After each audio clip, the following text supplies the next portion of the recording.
Bright Tuty. Every student matters. Hello everyone.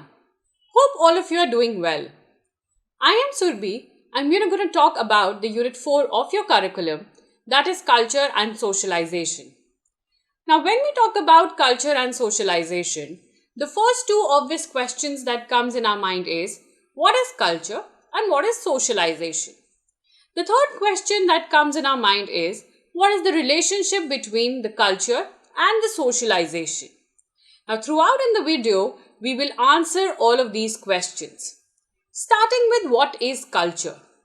Now, culture in the everyday language usually means the refinement or good manners or the taste for fine arts and so on.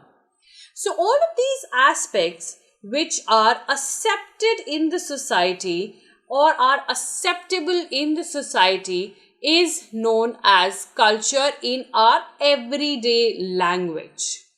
However, when we talk about culture in the sociological aspect, it means a little different. In sociology, it means the way of life found in society. Now, what does that mean? We live in a society. We have certain rules and regulations that we follow. We have certain practices that are being passed on from our previous generations to us that we follow. We have certain way of responding. We have certain way of reacting to the situations in the society. And all of these things come together and make the way of life. All of these things that are there in the society makes you being accepted again in the society. In the previous slide as well, when we were talking about in the general scenario, we talk about acceptance. Here in sociological aspect also, this remains the same. The way you react, the way you are following the rules and the regulations, the way you are responding to certain things that the society is throwing on you, and your reaction is accepted, or the way the process, the flow of your thinking is accepted in the society, makes you a apt person to be a part of the society or to be the member of the society. Now, talking about how do you acquire these things? Are these some traits? Are these some cultural traits or practices that we are born with? Or is it something that is gifted to us by our society? So yes, you got it right. We are not born with it. So that means it is not a biological inheritance. You or me, when we are born as a child, do not have the understanding or do not have this thinking of the cultural practices in our mind. It is only while we are growing up, in the process of growing up, we learn these aspects, we learn these traits of being accepted in the society that we are born in. And that is how we learn the way of life found in the society. So these aspects or this culture that we are talking about in the sociological terms as well is a learned culture and not a biological inheritance. That means it is not your ascribed cultural traits, but you acquire all those cultural traits during the process of growing up. And because you acquire these traits, that makes it the shared entity. All of us share those traits, or all of us share that culture with the members of the society. We do not have that culture in isolation. Obviously, we cannot have that culture in isolation because it is a part of being accepted in the society. We learn it because of the society. So it definitely makes it a shared culture. You share it with the members of the society. That means you share it with the people who are a part of your particular society. Also, it is a very complex reality. Now, what does a complex reality mean, or what does a complex reality actually include? So, all of the aspects, rather, everything that constitutes the way of life or constitutes the way of life found in the society is what makes it a complex reality. It is not just one aspect that we are learning as an adult, or rather, we are learning as a child. It is an amalgamation of a lot of things that we learn step by step as a part of our societal culture. And that is what makes it a complex reality. Now, the societal culture that I am talking about includes all the cultural aspects that are there to be learned during the process of growing up. And because it has variety of things involved, that is what makes it a complex reality. Right? Second thing that is there, it is dynamic. So, the culture is dynamic. What does dynamic mean? Dynamic means not static, or something that is not permanent, or something that is changing continuously. Cultural aspects will obviously be changing continuously, reacting to the situations around us. If we see the current scenario, the current pandemic scenario, a lot of our cultural practices have altered or seen a shift. It may be for a very small period of time till the time this pandemic is there. It may regain the values which were there before. But as of now, we see a certain shift in our cultural practices as well, owing to the situation we are in.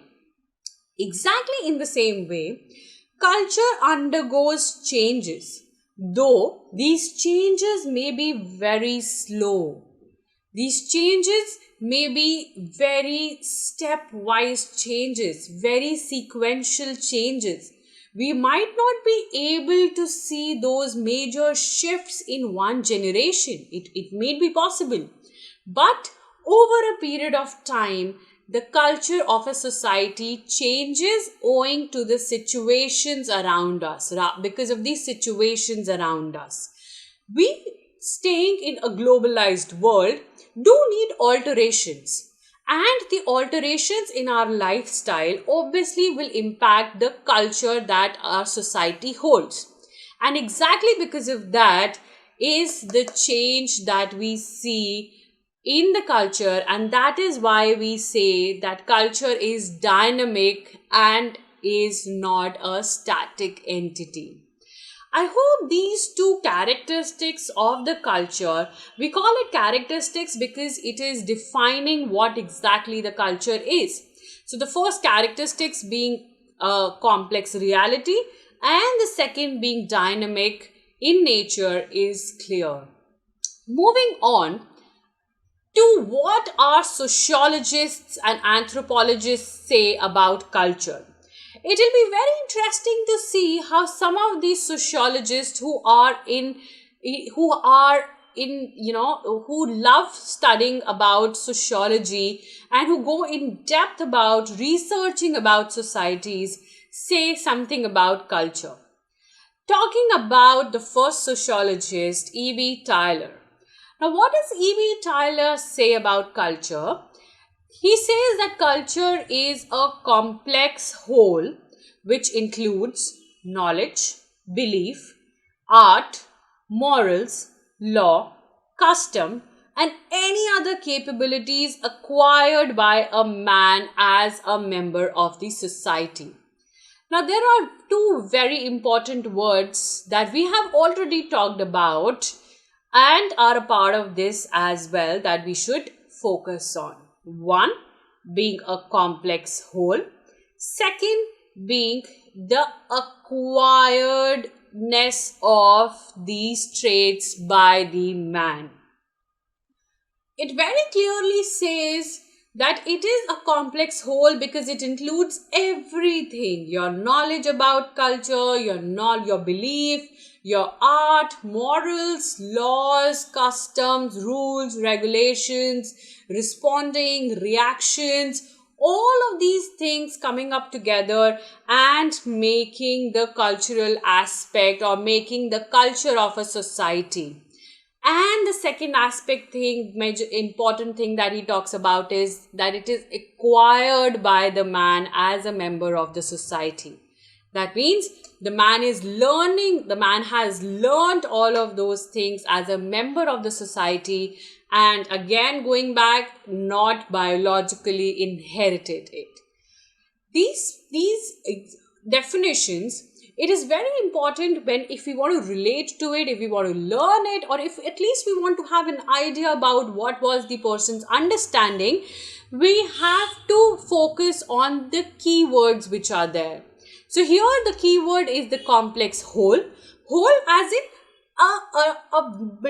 an amalgamation, a combination of all of these aspects of knowledge, belief, art, morals, law, custom, and any of the other capabilities. So, and the second aspect being the acquired trait by the man. So that is what E.B. Tylor says about culture. Talking about Ralph Linton, he says that culture of a society is the way of life of its members. It's a way of life of its members. It's how you live your life on regular basis. It's how after some period of time it becomes a way, it becomes automatically coming out of you. It becomes a part of you. The collection of ideas and habits which they learn, share and transmit from generation to generation. Very, very important. We learn all of these things before we are able to share it to the world. We learn all of these things as a child and to be accepted in the society ourselves.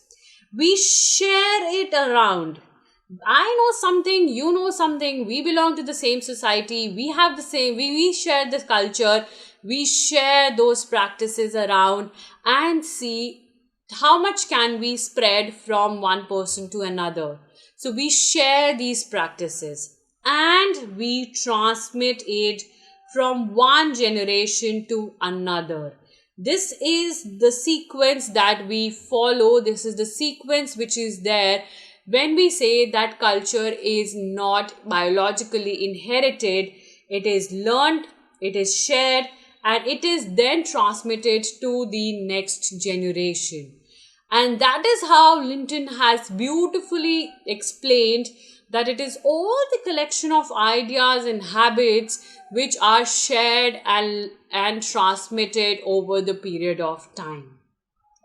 Talking about Bronislaw Malinowski, he says that culture is the handiwork of man and the medium through which he achieves his ends.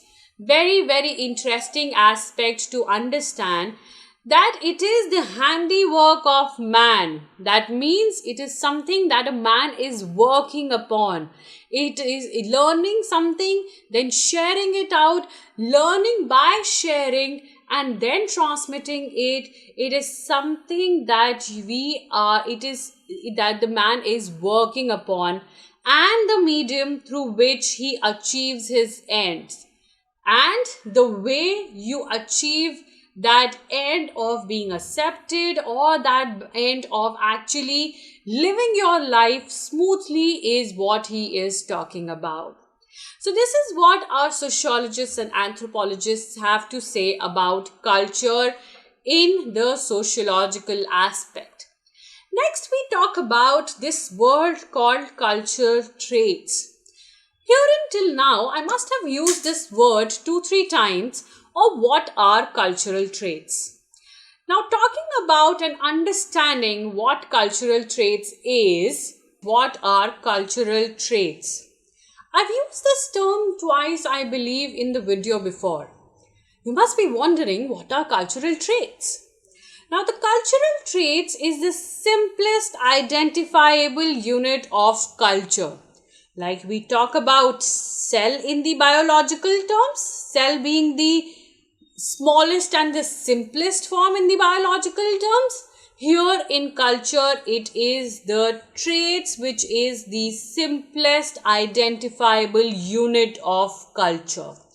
Anything that we do or any activity, a very small example that can be taken is removing your shoes outside the temple or any place of worship.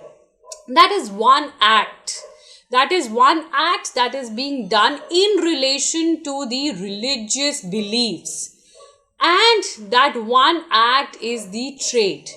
Now, according to LinkedIn, it says that culture traits are individual acts and objects which constitute the overt expression of a culture. So, like I said, it is one act, it is one object which is there that has been that is related to the bigger whole of the religious beliefs that are being practiced, and that one act is known as the cultural trait. Understanding it a little deeper, cultural traits do not hold any significance by themselves. Removing of shoes does not hold any significance by itself unless and until it is seen in relation to the religious aspect which is there. Exactly in the same way, these cultural traits only become significant in relation with the other unit, in relation with the other aspect. And for example, they have taken the exchange of rings in the marriages or the rules of kicking the ball in the football game. Now, here if we exchange rings in general, that does not hold that value, that does not hold that significance unless and until it is taken in consideration with the rules and regulations, or rather with the system of marriage. Exactly in the same way, the rules of kicking the ball in football game, in general, if we talk about kicking the ball, there might not be certain rules and regulations involved. But when we talk about rules of kicking the ball within the football game or in the football game, that is where this holds significance.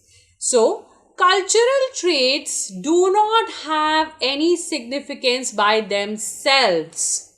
Lighting of the matchsticks or lighting a diya or a lamp might not have a significance in isolation unless and until it is connected to the religious aspect.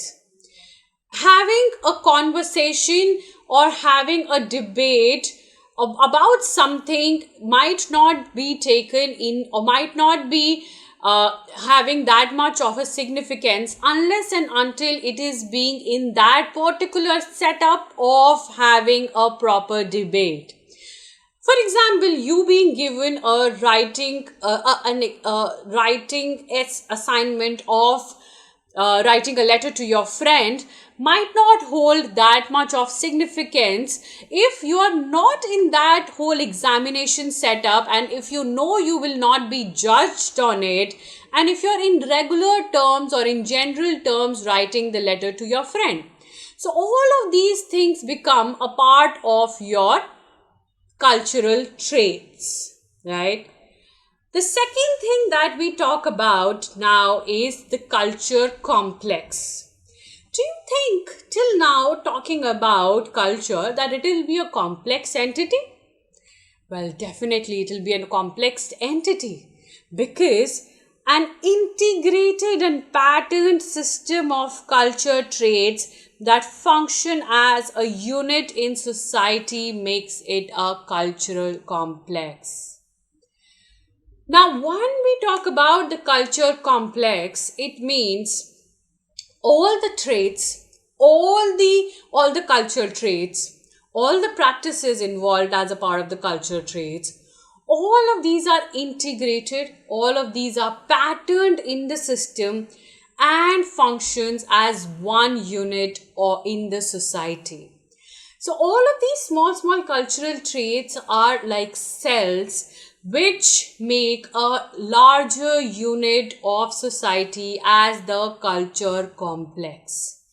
It says an organization or an institution consisting of more than one culture trait. We live in a very heterogeneous society. We have a lot of cultures around us. We have a lot of people from different backgrounds and ethnicities around us. That makes our society a complex society, and that makes our culture complex. We are a part of the institution or a part of this whole society which has more than one culture trait. Someone's way of worshipping might be very different than the other's way of worshipping. Someone's way of playing a certain game might be different from the other's way of playing that one particular game. What does that make? That makes our culture a very complex entity. They've taken example, the joint family, the monogamy, the religious worships, the school education.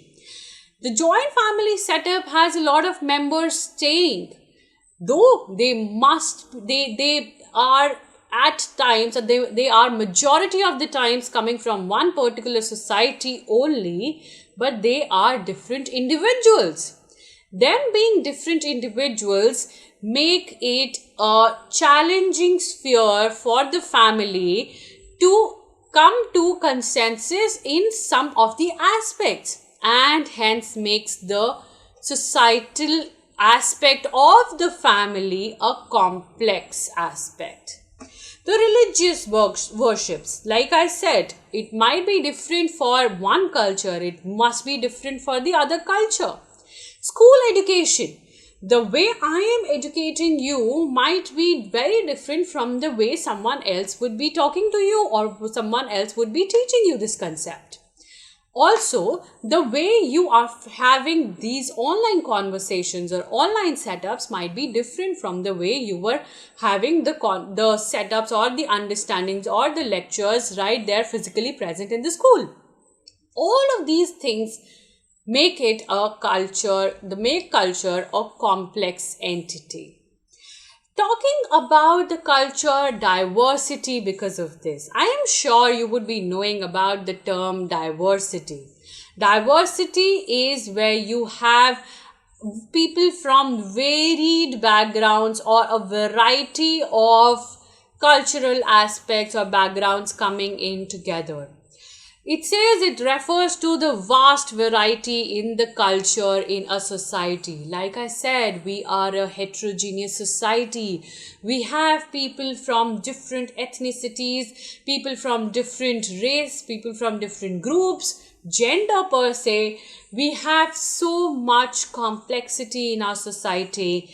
And that is what makes our society a diversified society. And that is what makes our nation, our country, a diversified nation or a nation with varied diversities. So it says the variety in the culture in the society is what it refers to. The early hunting and the food gathering societies were homogeneous or monocultural. Now what does that mean? Homogeneous in the scenario that they were practicing one aspect of culture only. They were practicing one way of life. They were practicing one way of occupation. They were practicing one way of living or leading their life, and hence were monoculture. Mono means singular. So it was single entity or a singular entity because they were homogeneous, because they did not have a combination or a variety of things coming from here and there. That is why they were able to maintain a monocultural life which was simple as compared to the complex reality of the culture right now. Now, why do we have multicultural society now?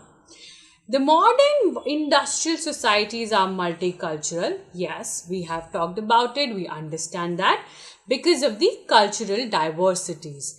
We have people coming from very different diversified cultures, and that is what makes our society the multicultural society. Now, what all things have led to this multicultural society? These are migration, globalization, colonialism that have contributed to the cultural diversity in every society. We before colonialism were not as much exposed to the West. We before the process of globalization were not that much exposed to the practices of the West.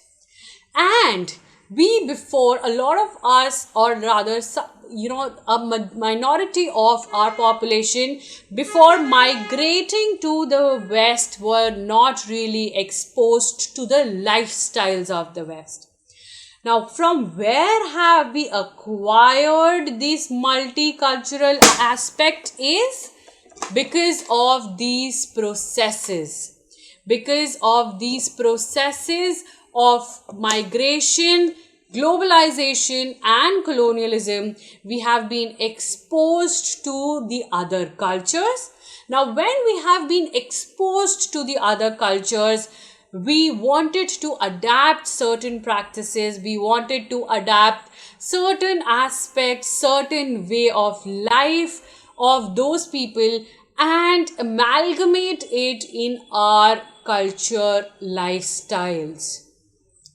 In the start, we have adapted it. We tried those out. Okay, let's try having a burger or a pizza. Over a period of time, we made it a part of our lifestyle. And that is how we have become a multicultural society or a multicultural nation. I hope this multiculturalism is able to make sense till here, or the cultural diversity is able to make sense till here. Now, Indian society is known for its high degree of cultural diversity. When as a child we teach the children about India, we talk about, in 2-3 lines, we talk about India is a multicultural nation, or India has diversity and diversity, unity in diversity. All of these slogans are what we talk about, or all of these explanations when we talk about India is what we cater to. Now, there are several tribal communities, thousands of castes, subcastes, several religious communities, groups of people with different languages that makes India a cultural diversity. We have people from so many different ethnicities. We have tribals, we have our own Varna system, we have our own castes, our own subcastes beneath that, we have religious communities, we have groups of people with different languages. All of these coming together makes India a culturally diversified nation. And above that, we have the influence from the foreign entities as well. All of these communities form India's glorious multicultural character. We are proud of that multiculturalism that we have in our nation, and we glorify that. We have the glorious multicultural character. Why do we say so? Because having so much of diversified leads to so much of difference in the opinions, leads to so much of complexities in the nation, and yet we are able to come at par with all of these. Facing all the challenges makes us a diversified and a gloriously diversified nation.